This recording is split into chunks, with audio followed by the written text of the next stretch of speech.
ជំរាបសួរពុកម៉ែបងប្អូនក៏ដូចជាប្រិយធុបាទហើយនឹងសួស្តីបងប្អូនសិស្សពេទ្យទាំងអស់គ្នា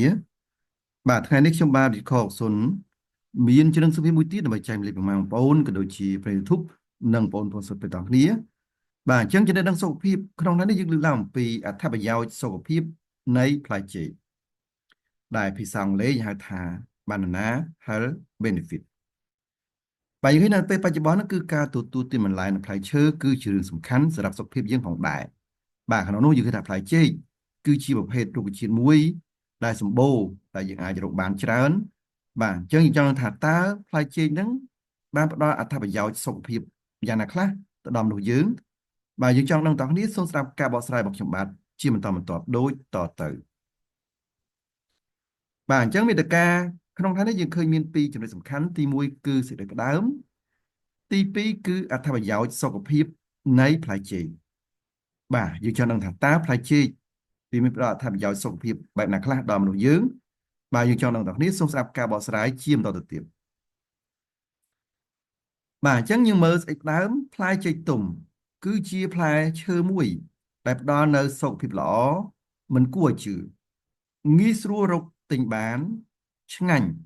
និងជាផ្លែឈើស្រស់មានតម្លៃសមរម្យនៅក្នុងបណ្ដាប្រទេសអាស៊ានផងដែរផ្លែឈើនេះក្លាយជាជម្រើសល្អសម្រាប់អ្នកចាប់អារម្មណ៍ក្នុងការញ៉ាំអាហារមានសុខភាពល្អបាទអញ្ចឹងយើងចង់ញ៉ាំអាហារដែលមានសុខភាពល្អយល់ថាផ្លែចេកគឺជាជម្រើសមួយល្អផងដែរផ្លែចេកគេឃើញមានសារធាតុចិញ្ចឹមសំខាន់ជាច្រើនហើយអាចផ្ដល់អត្ថប្រយោជន៍នានាដល់សុខភាពផងដែរគេបានរកឃើញអត្ថប្រយោជន៍យ៉ាងច្រើននៃផ្លែចេកចំពោះសុខភាពនេះបើតាម headline.com ដែលបានចេញផ្សាយបាទអញ្ចឹងយោងតាម headline.com បានចេញផ្សាយបានរកឃើញនូវអត្ថប្រយោជន៍យ៉ាងច្រើនរបស់ផ្លែចេកចំពោះសុខភាពមនុស្សយើងបាទអញ្ចឹងយើងមើលជាបន្តទៀតតទៅនឹងអត្ថប្រយោជន៍សុខភាពនៃផ្លែចេកតើផ្លែចេកបានផ្ដល់អត្ថប្រយោជន៍សុខភាពបែបណាខ្លះបាទយើងចង់ដឹងតើគ្នាសូមស្ដាប់ការបកស្រាយជាបន្តទៅទៀតបាទអញ្ចឹងយើងមើលអត្ថប្រយោជន៍សុខភាពនៃផ្លែចេកទី1ចំពោះមនុស្សយើងនៅផ្លែចេកសម្បូរទៅដោយសារធាតុសរសៃបាទអញ្ចឹងវាសម្បូរដោយសារជាតិសរសៃនិងសារធាតុប្រឆាំងអុកស៊ីតកម្មជាច្រើនដែលសារជាតិសរសៃហ្នឹងវាជួយសម្រួលដល់មុខងារផ្ដាំលាអាហារហើយនឹងសារធាតុប្រឆាំងអុកស៊ីតកម្មហ្នឹងវាទប់ទល់នឹងរ៉ាឌីកាល់សេរីដែលវាធ្វើឲ្យយើងឆាប់ចាស់ផងដែរ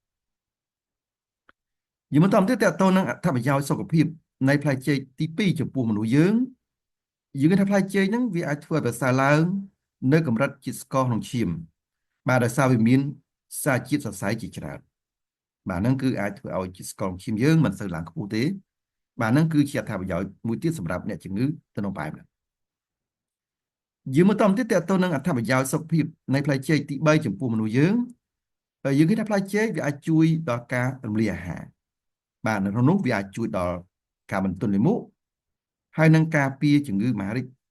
ជាពិសេសគឺតទៅនឹងជំងឺមហារីករបៀបធំតែម្ដង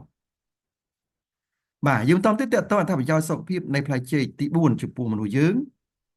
ឃើញថាផ្លែចេកវាអាចជួយដល់ការសម្រកទម្ងន់បាទដោយសារវាមានកាឡូរីតិចបាទអញ្ចឹងអ្នកដែលមានបំណងចង់សម្រកទម្ងន់យើងថាការទទួលទានផ្លែចេកគឺជាជម្រើសមួយល្អផងដែរបាទយើងបន្តទៀតតទៅអត្ថប្រយោជន៍សុខភាពនៃផ្លែចេកទី5ចំពោះមនុស្សយើងឃើញថាផ្លែចេកវាជួយទ្រទ្រង់ដល់សុខភាពបេះដូងបាទដោយសារនៅក្នុងផ្លែចេកហ្នឹងវាសម្បូរទៅដោយប៉ូតាស្យូមបាទដែលជាអ៊ីយ៉ុងសំខាន់ទៅដល់ដំណើរការមុខងាររបស់បេះដូងផងដែរបាទអញ្ចឹងយើងមើលជាបន្តទៀតតើអត្ថប្រយោជន៍សុខភាពនៃផ្លែចេកទី6ចំពោះមនុស្សយើងឃើញថាផ្លែចេកវាពោរពេញទៅដោយសារធាតុប្រឆាំងនឹងអុកស៊ីតកម្មគឺទប់ទល់នឹងភាពចាស់ជាពិសេសគឺភាពចាស់របស់ផ្ទៃមុខនិងស្បែករបស់មនុស្សយើងផងដែរបាទអញ្ចឹងយើងមើលជាបន្តទៀតតើអត្ថប្រយោជន៍សុខភាពនៃផ្លែចេកទី7ចំពោះមនុស្សយើងបាទយើងឃើញថាផ្លែចេកអាចជួយឲ្យយើងឆាប់ឆ្អែតមានកាឡូរីតិច